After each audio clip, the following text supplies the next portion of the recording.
Assalamu alaikum, brothers and sisters. So I want to clarify a few things. Number one, I said that Turkey, or I should say Russia, would attack Turkey. The reason for that is because it is obvious by looking at the past history. The Turkish and the Russian, they had big clash. Right now, Turkey will not be attacked by Russia right now. Okay, again, right now. But in the future, there is going to be a huge possibility that for the sake of expanding Russian empire, Russia, instead of going to these Nordic nations, Baltic nations, or these Scandinavian countries like Denmark, Sweden, Norway, they are going to come and try to expand their territory from the south side of the country. Okay, if you do not know what I'm talking about, let me actually maybe show you the map. Then you will understand better, because if you take a look at the map, you can see that Russia, they are now, as we know from the news, Russia, they are facing a lot of challenges. They cannot attack the countries like Finland, Norway, Denmark. The reason for that, the simple reason for that, is because these countries, they are joining the NATO. Okay, they are joining the NATO, and therefore it is not possible for Russia to expand westward. Okay, you can see Istanbul right here. And Russia, being the biggest country in the world, what they will try to do, according to what I understand, is that they will try to create some tension between them and Turkey in order for them to be used that as a pretext to invade Turkey, or part of Turkey, not the entire country, but part of Turkey will be coming under tremendous pressure by Russia. And why Russia will do that? Again, that is because they are a nation under Putin, especially under Putin, who is going to be expanding their territories and regaining their foothold in that region and also in the world. So as you can see right here, Russia is right there, right, and Turkey is here. Russia cannot go to these countries. Okay, Norway, Finland, these countries Russia cannot invade because these countries are coming under NATO. Now you can argue, well, then Turkey is also under NATO, but there is a good possibility that Turkey might not be part of NATO in the future. There are two reasons for that. Number one is Turkey is already having some big problem with these NATO members, especially with US, because remember, they put a lot of sanction on Turkey. Lira fell. Turkey also had, or still have, a lot of problem with France because of how France is treating. France is siding with Greece. Okay, France, when Turkey raised their concern, France, they were, instead of talking to Turkey, they actually spoke to Greece. As you can see, Greece is right here. So Turkey is not happy with these NATO members, the way they are being treated. Turkey is not happy. The reason Turkey is still in NATO, it is because Turkey has some real concern, which will bring me to my next point. Number two reason why Turkey will leave NATO is because not only that Turkey has issue with NATO members, even with the non-NATO members like Finland and Sweden, Turkey has big problem. The problem is that PKK and RPG, these organizations, are being supported by both Finland and Sweden. And Turkey said, how could you guys do this? Now you are joining a military pact with us. I mean, remember, if you join NATO, that means you need permission. It means Turkey will give you permission. Turkey will consent to your admission to NATO. So now Turkey is saying that no, we are not going to give our consent. We do not want these countries to be part of NATO.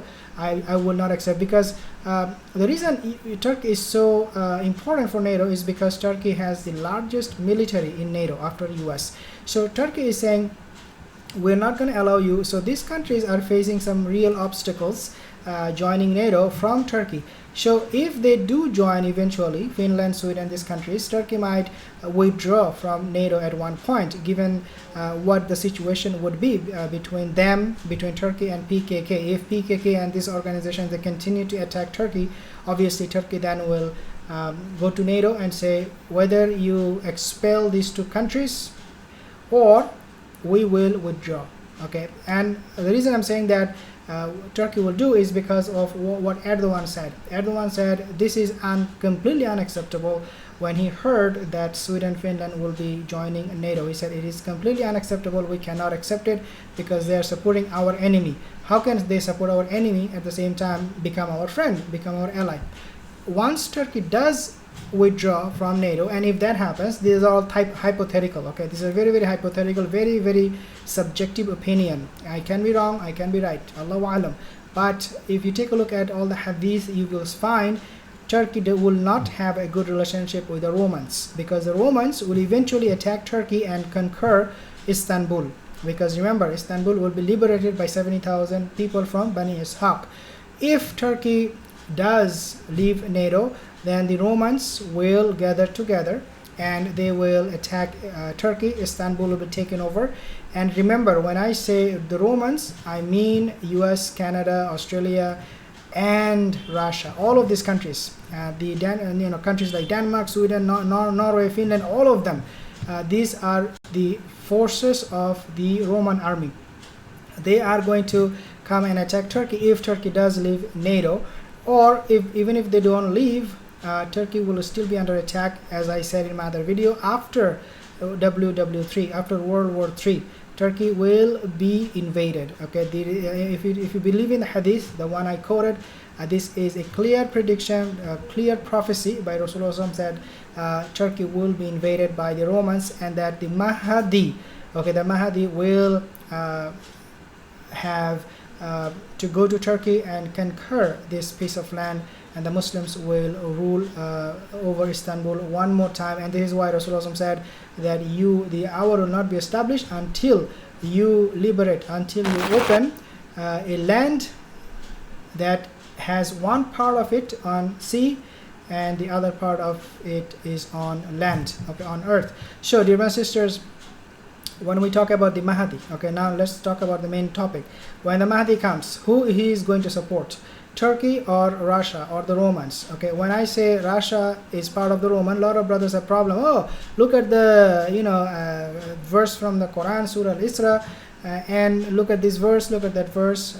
Allah clearly mentions that the Russians, they are not part of the Romans. Or some other group, they argue with me and say, well, look, Russia is a good force. They say Allah Azza wa Jal praised them in the Quran, and they follow Sheikh Imran Hussein. He is a complete deviant, somebody who cannot be trusted.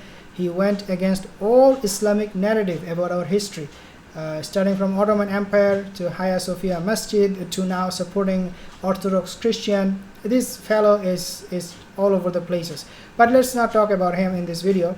Once that happens, once Turkey will be under attack and the Mahdi is here, he is going to be supporting who? Turkey. He's not going to support the Romans. So when people are cheering on for Russia, just imagine right now if the Mahdi appears right now, just hypothetically, if the Mahdi appears right now, who he is going to support?